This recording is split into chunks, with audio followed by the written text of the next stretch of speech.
თქვენი უყოფებით თერაპიული ზღაპრების და იგავების არხზე, მე ვახვალოთ ფსიქოთერაპევტი მერაბ ბონიანი. დღეს მინდა შემოგთავაზოთ ტექსტი, რომელიც უკავშირდება შვილის მნიშვნელობას, სადაც ბავშვის შესახებ ექნება საუბარი, რამდენად მნიშვნელოვანია ის ნებისმიერი ადამიანის ცხოვრებაში, როგორი ტევადია თავისი მნიშვნელობით და აზრით და იმედი მაქვს თქვენთვის საინტერესო იქნება. სამყაროს შემოქმედს უყვარვართ და თავის სიყვარულს მრავალი საშუალებებით გვიმჟღავნებს. მან ისე მოაწყო ჩვენი ცხოვრება, რომ უშუალოდ განვიცადოთ ადამიანებთან და ღმერთთან სიახლოვის მნიშვნელობა, ემოციურად ერთმანეთთან დაკავშირებულობა და ერთმანეთზე დამოკიდებულება იმთავითვე განგვესაზღვრა, როგორც ჩვენი ყოფიერების ნორმა და პიროვნული მთლიანობისთვის აუცილებელი პირობა. აქედან გამომდინარე, მიღება და მიწვნა არის დიდი სიკეთე და აუცილებლობა. ადამიანთა სულიერი კავშირის მოდელი ღვთის ჩანაფიქრია და დედა, რომელიც ხელში იყვანს ახალშობილს, იხუტებს და ათბობს თავისი სითბოთი, უთქმელად აუწყებს მას. კეთილი იყოს შენი მობრძანება ამ სამყაროში, სადაც შენ უყვარხართ და შენი არსებობა უხარიათ. და ახალშობილი სწორედ ასე იღებს სიკეთეს გარე სამყაროსაგან და პირველ რიგში დედისგან. იღებს მხარდაჭერას, სითბოს, სიყვარულს, ურთიერთობას, რაც მას უქმნის საყრდენს, სტაბილურობას და ნუგეშს. შვილი ღვთაებრივი სამყაროს სუნთქვა, შენი ცხოვრების სითკბო და განთიადია. შენს მიერ მომავალში გატყორცნილი ოქროს ისარია, ზეცად აღვლენილი საგალობელია, შენი სულის ქნარია, ხან საამოხანგებს რომ გამოსცემს და ხანაც შეუწყობელ ხმებს. შვილი იმ მინდორს გავს, რომელზედაც ცრემლითა და სიხარულით თესავ და სიყვარულით მოიმკი. ის სიცოცხლისათვის შენს მიერ ფართოდ გახსნილი გულია, მასში აცგერებული გულისცემაა. შვილი შენი მკერდიდან აფრენილი ჩიტია, მზისკენ რომ მიისწრავთვის და შენი გულის სითბოთი რომ შლის ცაში სიყვარულის ფრთებს. შვილი ღვთისაგან მოძებული საჩუქარია, რომლის მნიშვნელობა გაცილებით უფრო დიდი და ღრმაა, ვიდრე ეს ერთი შეხედვით შეიძლება ჩანდეს. არსება, რომელიც თავად გაყალიბებს მშობლად. გეხმარება, რომ ჩამოყალიბდე დედად და მამად, გასწავლის სრულიად ახალს უპირობო მიღებას, უპირობო სიყვარულს და ცხოვრებაში უმთავრეს მსახურების იდეასთან გაზიარებს.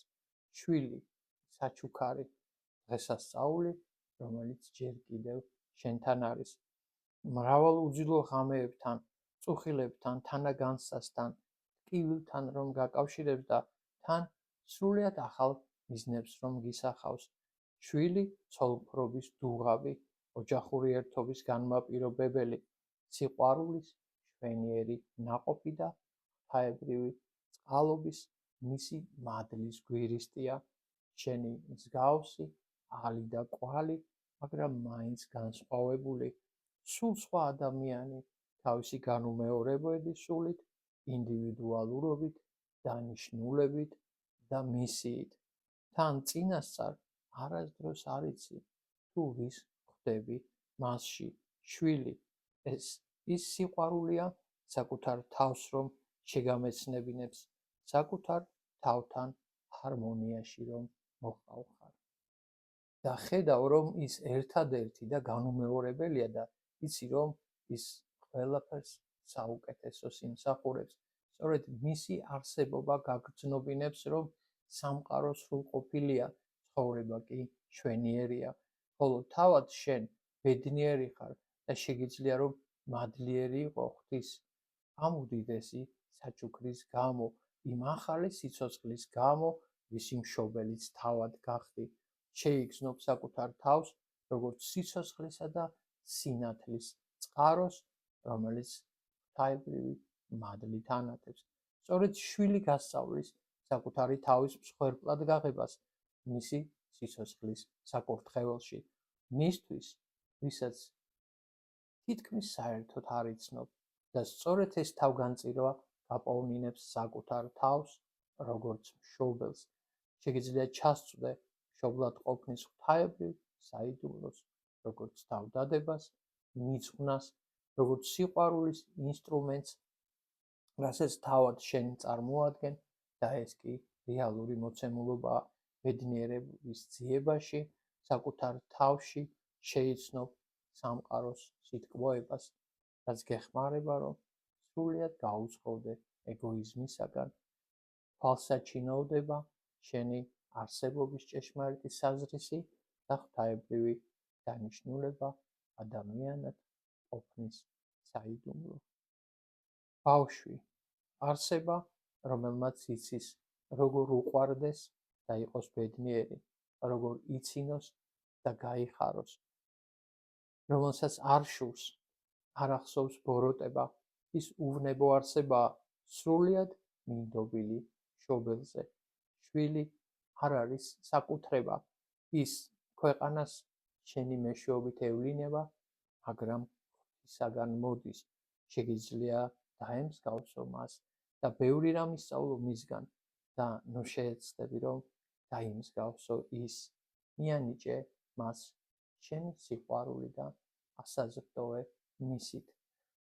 ემსგავსეთ ბავშვებს, თუ გინდათ, რომ მოიპოვოთ სასუფეველი.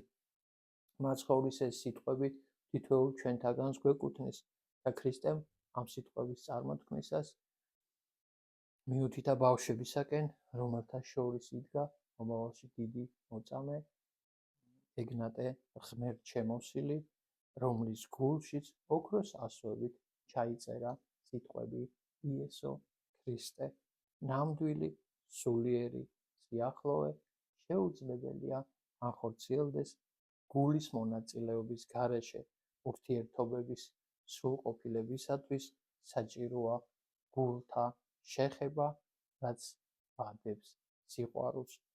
ბავშვთან ურთიერთობა გვაბრუნებს საოცრად ნატიფ, ბავშვურად უმანკო და ანგელოზებრივ საწყისებთან, საიდანაც იწყებს დასაბამს ყოველი არსება და ღმერთშემოსილი მადლით ნაკურთხი და ნასაზრდოები, ასე რომ ავსებს და ალამაზებს ჩვენს ცხოვრებას თავისი მშვენიერებით და განუმეორებელი სიხარულით.